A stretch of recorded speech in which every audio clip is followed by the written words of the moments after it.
Hello, BookTube, and welcome, now that it's the 1st of February, to Holmes is Where the Heart Is, a new BookTube event celebrating Sherlock Holmes. You've seen the announcement videos, I'm sure, for Holmes is Where the Heart Is, and maybe you're familiar with the prompts.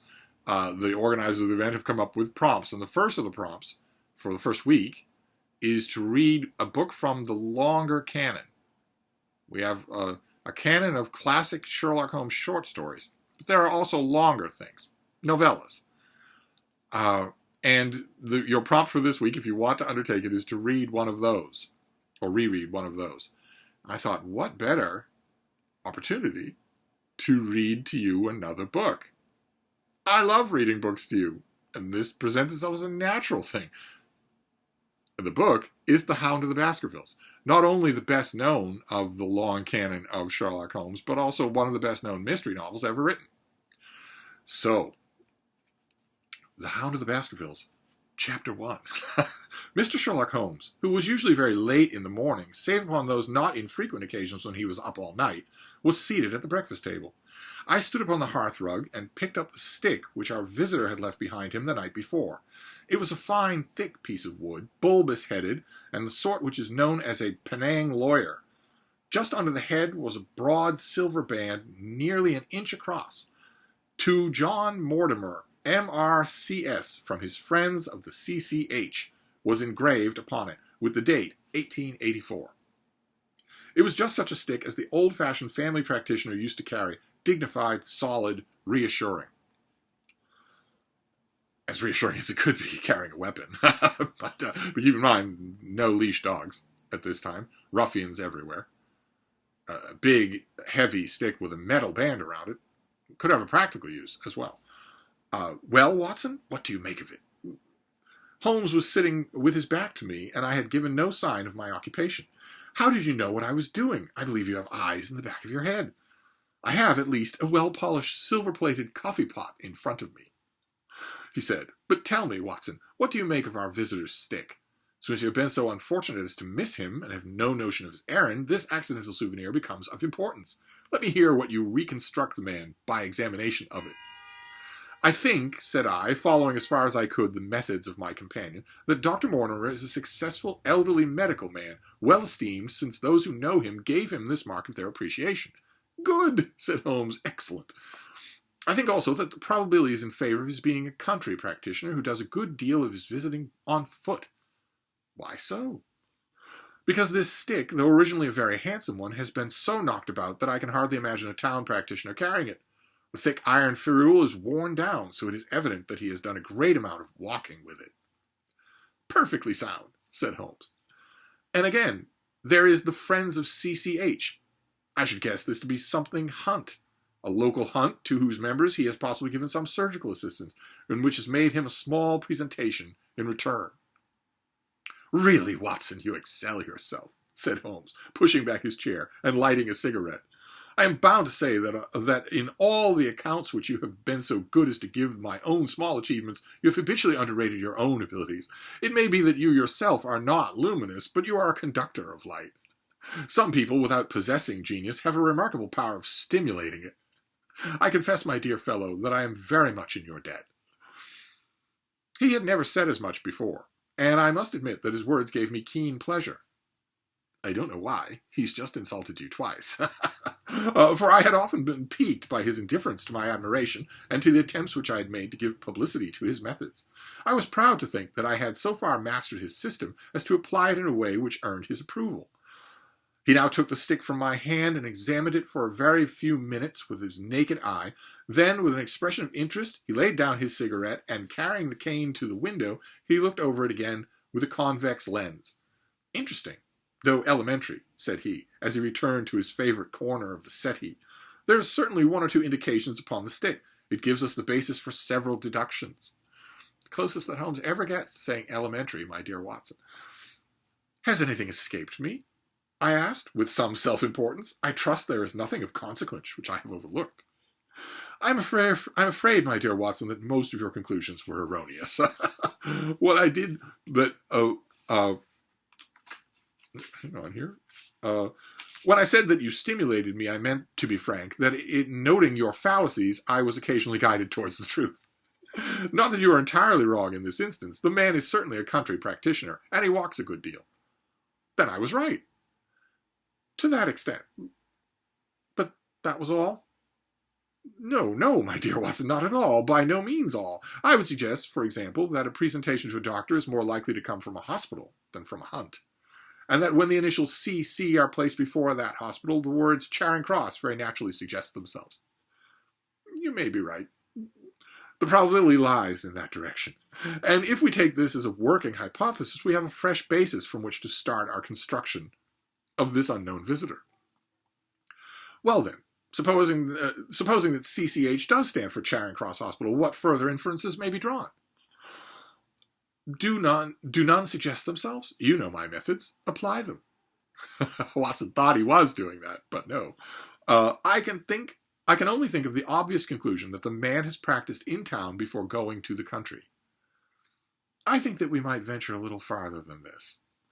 Look at it in this light. On what occasion would it be the most probable that such a presentation would be made? When would his friends unite to give him a pledge of their goodwill? Obviously, at the moment when Dr. Mortimer withdrew from the service of the hospital in order to start in practice for himself. We know there has been a presentation. We believe there has been a change from a town hospital to a country practice. Is it then stretching our inference too far to say that the presentation was on the occasion of the change? It certainly seems probable. Now, you will observe that he could not have been on the staff of the hospital, since only a man well established in a London practice could hold such a position, and such a one would not drift into the country. What was he then? If he was in the hospital and yet not on the staff, he could only have been a house surgeon or house physician, little more than a senior student. And if he left 5 years ago, the date is on the stick.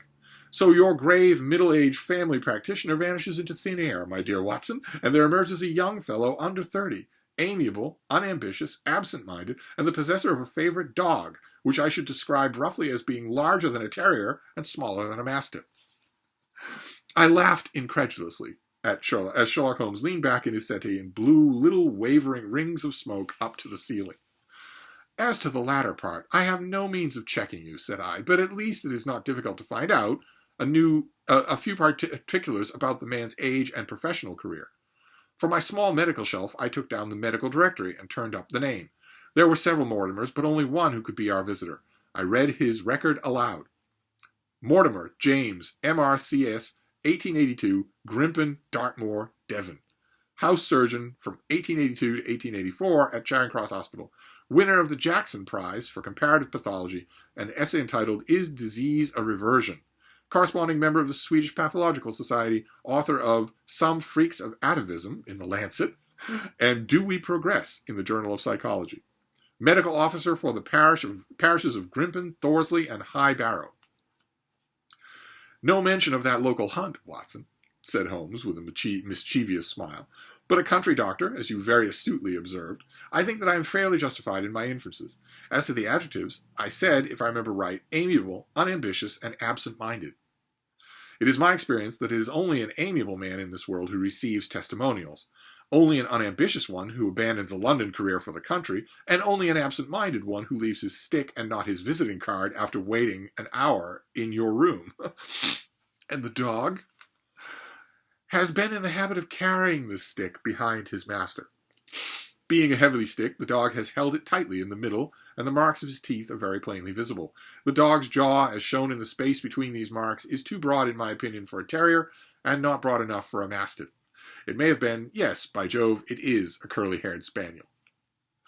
He had risen and paced the room as he spoke. Now he halted in the recess of the window. There was such a ring of conviction in his voice that I glanced up in surprise. My dear fellow, how can you possibly be so sure of that? For the very simple reason that I see the dog himself on our doorstep. And there is the ring of its owner. Don't move, I beg you, Watson. He is a professional brother of yours, and your presence may be of assistance to me. Now is the dramatic moment of fate, Watson, when you hear a step upon the stair which is walking into your life. And you know not whether for good or ill.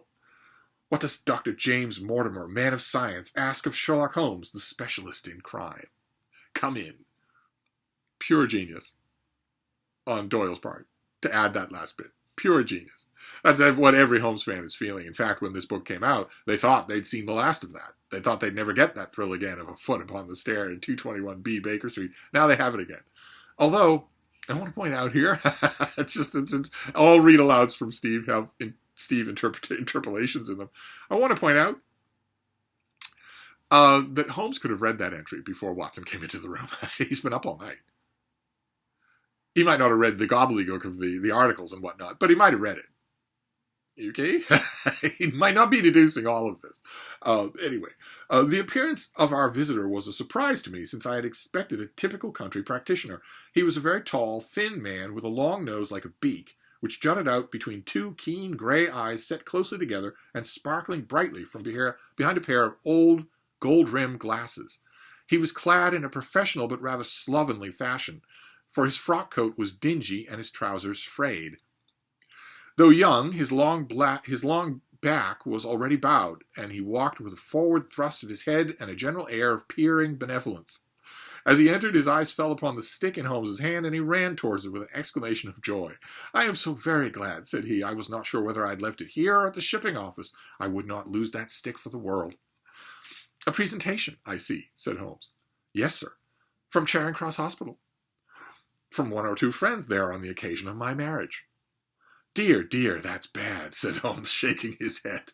Dr. Mortimer blinked through his glasses in mild astonishment. "Why is it bad?" He thinks Holmes is referring to his marriage, when really Holmes is poo-pooing the idea that he got something wrong. "Only that you've disarranged our little deductions. Your marriage, you say." "Yes, sir. I married and so left the hospital with all its hopes of consulting practice. It was necessary to make a home of my own."